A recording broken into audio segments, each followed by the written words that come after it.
മക്കളെ, അങ്ങനെ civil SIയുടെ cut ഓഫും വന്നിരിക്കുകയാണ്, ഷോർട്ട് ലിസ്റ്റും വന്നിരിക്കുകയാണ്. അതായത് വലിയൊരു മാറ്റം ഈ ലിസ്റ്റുകളിൽ സംഭവിക്കുന്നുണ്ട്. PSC പരീക്ഷകളുടെ ഭാവി എന്താണ് എന്നുള്ളത് ഈ ലിസ്റ്റുകൾ കൃത്യമായിട്ട് പറയുന്നുണ്ട്. ഞാൻ മുമ്പേ പോയ APSIയുടെ അതായത് ആംഡ് പോലീസ് SIയുടെ കട്ട് ഓഫ് നിങ്ങൾ കണ്ടതാണ്. 62 കട്ട് ഓഫ്. ഇപ്പൊ വന്നിരിക്കുകയാണ് സിവിൽ SI എന്ന് പറയുന്നത് 510/2024 എന്ന് പറയുന്ന കാറ്റഗറി നമ്പറിലുള്ള ലിസ്റ്റാണ്. ഇത് sub inspector of police trainee open market state wide, അതായത് കേരള സിവിൽ പോലീസിലേക്കുള്ള നിയമനമാണ്. 45,600 മുതൽ 95,600 വരെ സാലറി കിട്ടാവുന്ന പോസ്റ്റാണ്. 30/8 നടന്ന പരീക്ഷയാണ്. ഈ പരീക്ഷയിലും മക്കളെ നോക്കിയടാ, ഈ പരീക്ഷയിലും ലിസ്റ്റിൽ എത്ര പേരുണ്ടെന്ന് നോക്കിയേ. 508/2024 APSIയിൽ 52 പേരെയാണ് മെയിൻ ലിസ്റ്റിൽ ഉൾപ്പെടുത്തിയത്. അതിന്റെ കട്ട് ഓഫ് 62.67 ആയിരുന്നു. ഇനിയും KCP നോക്കിയേ, കേരള സിവിൽ പോലീസ് 510/2024 എന്ന് പറയുന്ന കാറ്റഗറി നമ്പറിൽ 329 പേരെ ഉൾപ്പെടുത്തി 57 കട്ട് ഓഫ്. കഴിഞ്ഞ പ്രാവശ്യത്തെ തൊട്ടു മുമ്പത്തെ ലിസ്റ്റ് ഒന്ന് പരിശോധിച്ചാലേ കൃത്യമായിട്ട് നിങ്ങൾക്ക് കാര്യം മനസ്സിലാകും. ഇത് ലിസ്റ്റ് കുറച്ചതല്ല. ഓക്കെ, ഇത് PSC ലിസ്റ്റ് കുറച്ചതല്ല, പകരം കുട്ടികളുടെ പഠന നിലവാരം മാറിയിട്ടുണ്ട്, കുട്ടികൾ പഠിക്കുന്ന രീതി മാറിയിട്ടുണ്ട്. ഒന്ന് പരിശോധിച്ചേ മക്കളെ. തൊട്ടു മുൻപത്തെ ലിസ്റ്റ് 575/23 നിലവിലുള്ള റാങ്ക് ലിസ്റ്റില് അന്ന് വന്ന ഷോർട്ട് ലിസ്റ്റ് എങ്ങനെയായിരുന്നു?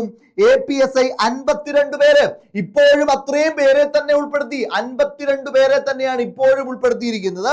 അന്ന് കട്ട് ഓഫ് വന്നത് 52.33. ഇന്ന് 10 മാർക്ക് കൂടി. ഓക്കെ, 10 മാർക്ക് കട്ട് ഓഫ് APSIയിൽ കൂടി എന്ന് പറഞ്ഞാൽ 10 മാർക്ക് കട്ട് ഓഫ് കൂട്ടിയിട്ടിട്ടും 52 പേരെ കിട്ടി എന്ന് പറഞ്ഞാൽ കുട്ടികളുടെ പഠന നിലവാരം മാറിയിട്ടുണ്ട്. ഇനി നോക്കിയേ, 572/23 എന്ന് പറയുന്നത് KCP ആണ്, കേരള സിവിൽ പോലീസ്. 322 പേരായിരുന്നു കഴിഞ്ഞ റാങ്ക് ലിസ്റ്റിൽ ഉണ്ടായിരുന്നത്, അല്ലെങ്കിൽ കഴിഞ്ഞ ഷോർട്ട് ലിസ്റ്റിൽ ഉണ്ടായിരുന്നത്. അതായത് ഫിസിക്കലിന് മുമ്പുള്ള ഷോർട്ട് ലിസ്റ്റിൽ 322 പേരാണ് ഉണ്ടായിരുന്നത്. അന്ന് കട്ട് ഓഫ് ആയിട്ട് വന്നത് മക്കളെ 47 മാർക്ക് ആയിരുന്നുവെങ്കിൽ ഇന്ന് 510/24 എന്ന് പറയുന്ന കാറ്റഗറി നമ്പറിൽ KCPയിലേക്ക് 329 പേർ, അതായത് 7 പേരെ കൂട്ടിയാണ് ലിസ്റ്റ് വന്നത്. ഞാൻ മെയിൻ ലിസ്റ്റിന്റെ കാര്യം മാത്രമാണ് പറയുന്നത്. 7 പേരെ കൂട്ടിയാണ് വന്നത്. കട്ട് ഓഫ് 10 മാർക്ക് കൂടി. ഇവിടെ വ്യക്തമാണ്, ക്ലിയർ ആണ് മക്കളെ. നിങ്ങളുടെ പഠനം നിങ്ങൾ മാറ്റണം, നിങ്ങളുടെ പഠന നിലവാരം നിങ്ങൾ ചേഞ്ച് ചെയ്യണം. നിങ്ങൾ ഈ രീതിയിൽ പഠിച്ചു പോയാൽ പോരാ.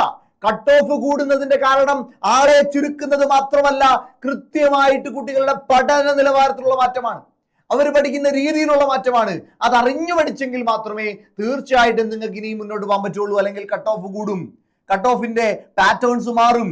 അത് നമ്മൾ ഒരുപാട് പിന്നീട് സങ്കടം തോന്നും. അതുകൊണ്ട് നിങ്ങൾ ഇപ്പൊ പഠിക്കുന്ന പാറ്റേൺ നിങ്ങൾ മാറ്റ്. ഓക്കെ, കാരണം എന്താ, നിങ്ങളിപ്പോ വീട്ടിൽ ഇരുന്ന് പഠിക്കുന്നവർ കാണും, അല്ലെ ഒറ്റയ്ക്ക് പഠിക്കുന്നവർ കാണും, നല്ലതാണ്, ഒരു സംശയമില്ല. പക്ഷേ നിങ്ങൾ പഠിക്കുന്ന മെറ്റീരിയൽസ് നിങ്ങൾക്ക് അഭികാമ്യമാണോ? നിങ്ങൾ ഒരുപാട് ഇൻസ്റ്റിറ്റ്യൂട്ടിൽ പഠിക്കുന്നുണ്ടായിരിക്കും, ഒരു കുഴപ്പമില്ല. പക്ഷെ നിങ്ങൾ പഠിക്കുന്ന മെറ്റീരിയൽസ് അതിന് ആപ്റ്റാണോ? നിങ്ങൾ കാണുന്ന ക്ലാസ്സുകൾ അതിന് ആപ്റ്റാണോ? നിങ്ങൾക്ക് എടുത്തു തരുന്ന അധ്യാപകർ അതിന് ആപ്റ്റാണോ? ഡിഗ്രി ലെവൽ പരീക്ഷകൾ ക്രാക്ക് ചെയ്തവരാണോ നിങ്ങൾക്ക് അത് എടുത്തു തരുന്നത്? നയിക്കുന്നത് അത്തരത്തിലുള്ള ആളുകളാണോ? കൃത്യമായിട്ട് നിങ്ങൾ അനലൈസ് ചെയ്യണം. നിങ്ങൾക്ക് മെന്റർഷിപ്പ് കിട്ടുന്നുണ്ടോ? നിങ്ങൾക്ക് മോട്ടിവേഷൻ ഇല്ലാത്ത സമയത്ത് അതിനൊരു ആൾ സഹായത്തിനുണ്ടോ? കൃത്യമായിട്ട് നിങ്ങൾ അനലൈസ് ചെയ്യും.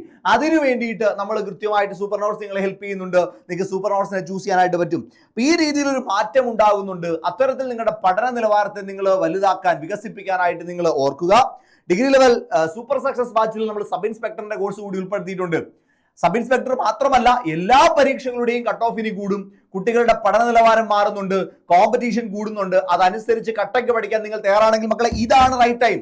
അടുത്ത കമ്പനി ബോർഡ് അസിസ്റ്റന്റിന് വേണ്ടി, വരാനിരിക്കുന്ന യൂണിവേഴ്സിറ്റി അസിസ്റ്റന്റിന് വേണ്ടി, വരാനിരിക്കുന്ന SPCIDക്ക് വേണ്ടി, വരാനിരിക്കുന്ന എക്സൈസ് ഇൻസ്പെക്ടർക്ക് വേണ്ടി, സബ് ഇൻസ്പെക്ടർക്ക് വേണ്ടി പഠിച്ചു തുടങ്ങാൻ മക്കളെ നിങ്ങൾ ആഗ്രഹിക്കുന്നുണ്ടെങ്കിൽ അതിന് ഏറ്റവും ബെസ്റ്റ് ടൈം ഏതാ? അത് ഇതാണ്. ഈ ഒരു ടൈമിൽ നിങ്ങൾ പഠിക്കാൻ തയ്യാറാണെങ്കിൽ മാത്രമേ വലിയൊരു റിസൾട്ട് നിങ്ങൾക്ക് ഉണ്ടാവുകയുള്ളൂ. അപ്പൊ അതുകൊണ്ട് കൃത്യമായിട്ട് മക്കളെ ക്ലാസ്സുകളോടുകൂടി, കണ്ടന്റുകളോടുകൂടി, നമ്മുടെ നോട്ട്സിന്റെ ഒക്കെ PDF നമ്മൾ ടെലഗ്രാമിൽ ഇട്ടിട്ടുണ്ട്. ഡെമോ കണ്ടു നോക്ക്. മെന്റർഷിപ്പ് സപ്പോർട്ട് യൂട്യൂബിൽ കിടപ്പുണ്ട്, കണ്ടു നോക്കാം. കൃത്യമായിട്ടുള്ള രീതിയിൽ നിങ്ങൾക്ക് പ്രിപ്പറേഷൻ തന്നിരിക്കും. നിങ്ങളുടെ എന്ത് സംശയം ഈ ബാച്ചുമായിട്ട് നിങ്ങൾക്ക് ഉണ്ടെങ്കിലും, നിങ്ങൾക്ക് ഡെമോ ക്ലാസ് കാണണമെങ്കിലും, എന്ത് സംശയവും നിങ്ങൾക്ക് ഗൂഗിൾ ഫോം ഫില്ല് ചെയ്തിടാം. ഒരു ഗൂഗിൾ ഫോം ഈ വീഡിയോക്ക് താഴെ കാണുമ്പോൾ ഗൂഗിൾ ഫോം ഫില്ല് ചെയ്തിട്ടോ. അതിനോടൊപ്പം തന്നെ മക്കളെ 8281223366 ഇപ്പൊ തന്നെ വിളിച്ചു ചോദിക്കും. ഇപ്പൊ തന്നെ ഒരു മെസ്സേജ് നിങ്ങൾ ഈ ഒരു നമ്പറിലോട്ട് ഇടുക. എന്തെങ്കിലും ഒന്ന് ചെയ്തോ, കൃത്യമായിട്ട് അവർ കാര്യങ്ങൾ പറഞ്ഞു തരും. ഓക്കെ, ഇതാണ് പറയാനുള്ളത്. പഠന നിലവാരം മാറുന്നതനുസരിച്ച് നിങ്ങൾ പഠിക്കുക. PSCയിലെ കുട്ടികളുടെ മനോഭാവം മാറുന്നതനുസരിച്ച് നിങ്ങൾ പഠിക്കുക. നിങ്ങൾക്ക് കിട്ടിയിരിക്കും. സൂപ്പർ നോട്ട്സ് നിങ്ങളുടെ കൂടെ തന്നെ ഉണ്ടാകും.